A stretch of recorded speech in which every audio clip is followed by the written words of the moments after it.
It's Tea Time Tuesday, not that kind of tea, this kind of tea. I thought since I was going to Ireland and England this summer that I would sip on a little bit of tea and practice to eat those scones at tea time. Now a scone typically is round like a biscuit, and it can be sweet, it can be plain, it can be a triangle, it can be a square, but traditionally it's a staple in Ireland and England. And so I've been making scones for a really long time and I love them, and I'm going to show you how right now. So let's get to baking. All right, the first thing that you're going to do is you're going to take your cold straight out of the refrigerator butter. Do not use margarine. What is the difference between margarine and butter? Butter comes from animal fat and margarine comes from vegetables, from plant-based. I'm just going to lightly sprinkle it with flour, roll it in the flour, and I'm going to take my knife and I'm going to cut this into about 4 slabs of butter. Now, of course, you can do this any kind of way you want. This is the way I find the easiest. Then you're going to lay the slabs flat, and if they feel a little sticky, just kind of set them into the flour. And I'm going to cut them into little French fries. And this is the same technique I use whenever I'm teaching the kids how to make biscuits at school. Because even though you're going to cut the butter into your dry ingredients, the smaller the flecks, the better. Because you want your pastry or your biscuit or whatever you're making to be very light and flaky. And if you put really big chunks, you're going to end up with something that's very pocket, like a little squishy spot. All right, so just kind of run your knife so that you're ending up with tiny, tiny, tiny flecks of the cold butter. And you can put it in the freezer for a few minutes. The harder it is, the easier it is to cut up. The firmer, the colder, the firmer. All right, so we're starting off with a 1/2 cup, which is just 1 stick of butter. All right, now into our mixing bowl. We're going to put in 2 cups of flour.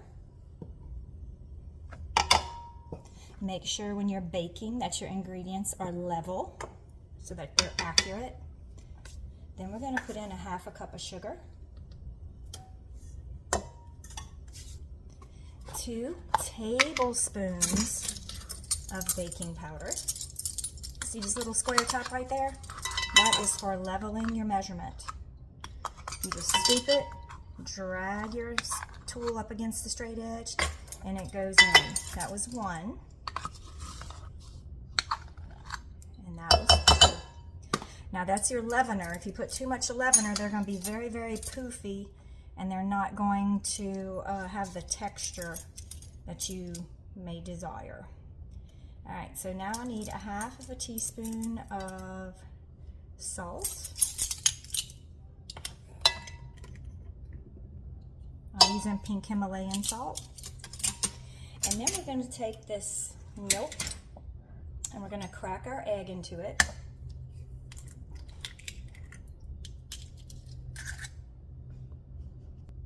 Now you're just going to give that a little whisk. Try not to make too much of a mess. I made a mess trying to do it in such a small bowl. All right, and to that we're going to put in 1 teaspoon vanilla.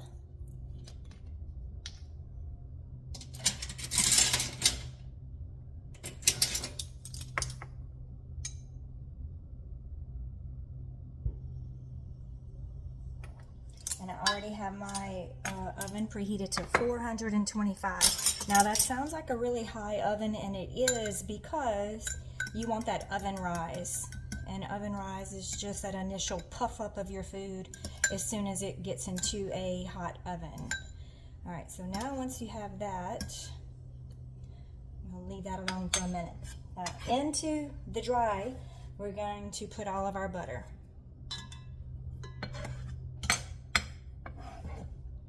Now, if you tried to do this with margarine, it would be a big old greasy mess. So make sure you're using real butter. All right, now we're gonna do what's called cutting in. This is called a pastry blender. All right, It has all these little blades. They're not really blades, but little sections. And you're meant to incorporate the butter into your dry ingredients by pressing down, which makes all your little butter pieces tiny, tiny, tiny. So again, we end up with flecks of butter and flakiness versus these little greasy, wet spots whenever you bite or whenever you break it open. Alright, so I already cut my butter a lot just with the knife on the cutting board, so I don't have to do very much of this. I just want to show you how this tool works, but that's what it looks like. Alright, now to this, I always like to make mine with poppy seeds, lemon peel, and cranberries. So I'm going to take my cranberries. This is just like a quarter of a cup. I'm going to coarsely cut them up into little flecks of fruit. You could take apple, you could take any dried fruit and incorporate it into this. So if you like dry bananas, banana chips, anything like that, dried blueberries, dehydrated strawberries are good in this. You have endless options. All right, I'm gonna go ahead and put my cranberries into here. I'm gonna put a hefty amount of poppy seeds because I love poppy seeds. I'm just gonna finish them off. Why not? Why not? And then, I don't know why, but the store stopped carrying lemon peel a long time ago. So now I'm having to order it from these spice places. And I like a lot of lemon too. I'm gonna put about 2 tablespoons of dried lemon peel in it. And then I'm gonna have a sip of Earl Grey tea. All right, to this, now we're going to put in a splash of lemon extract, just a splash. Boom. Now, the hard part is gauging when to stop adding liquid to this, because if you add too much, then they're gonna be very dense. If you don't add enough, they're just gonna break apart and crumble. So you want to work in your your egg and milk mixture until you end up with a firm, intact dough, but not dry. Now once you start adding this, just do a little bit at a time. And you just want to fold. We want to make a little soft dough, so you don't want to overwork it. If you've ever heard of people talk about gluten, gluten is the protein that's found in flour. And when it starts to develop and it overdevelops, it can make whatever you are doing very tough, like to taste or texture-wise. Now, if you are lactose intolerant like me, I would want to do some plant-based butter in this. And this is probably one of the few things that I am going to eat. I'll just not have a lot of it. And it also has milk in it. Now, you can obviously use other substitutes, but you know, sometimes you just become a little bit naughty and you don't worry so much about it. All right, so I'm just going to keep on folding.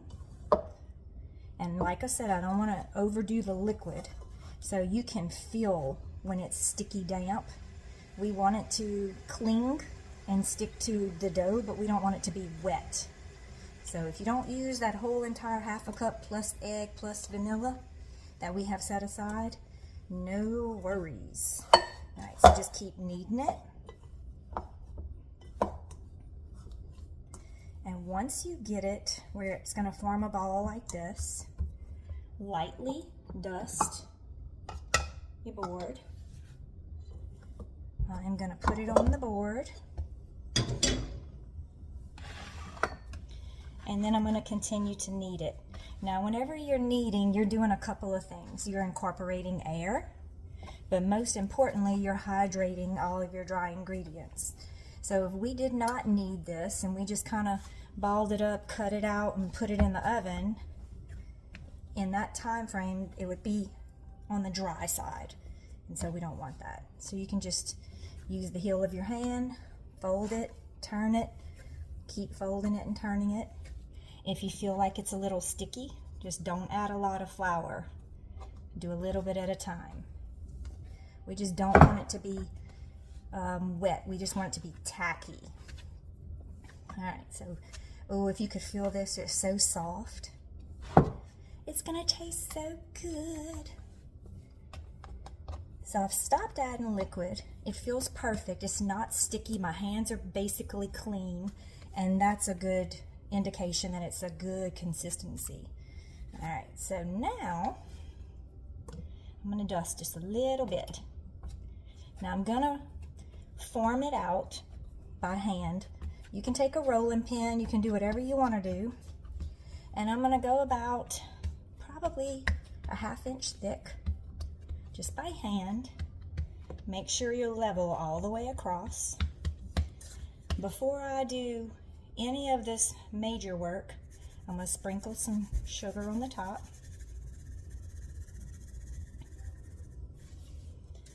All right, and then when you're cutting, you just cut from the outside. And I'm gonna place them on my pan. So find you a small mouth cup, work off of your edges, place them on your baking sheet.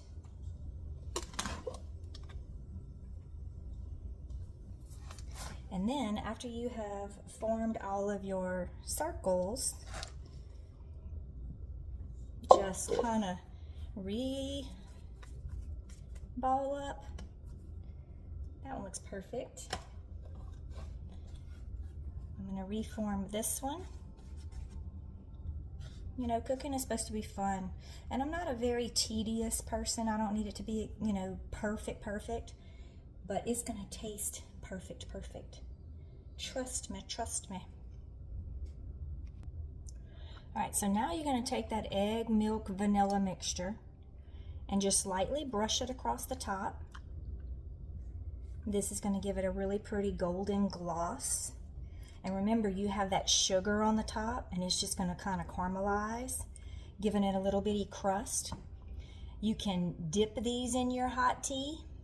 You can just eat them for breakfast. You can eat them as a snack.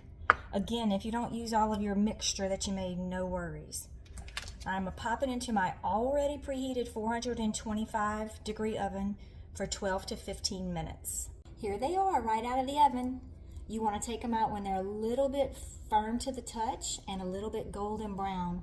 And if you can see, like, all that sugar is all shiny and crystallized on the top, cannot wait to dig in. All right, so here we go. See what it looks like. Let me break it open for y'all. You want it to be nice and fluffy on the inside. Man, if I had some lemon curd right now, I'd be in heaven. Delicious. I mean, really delicious.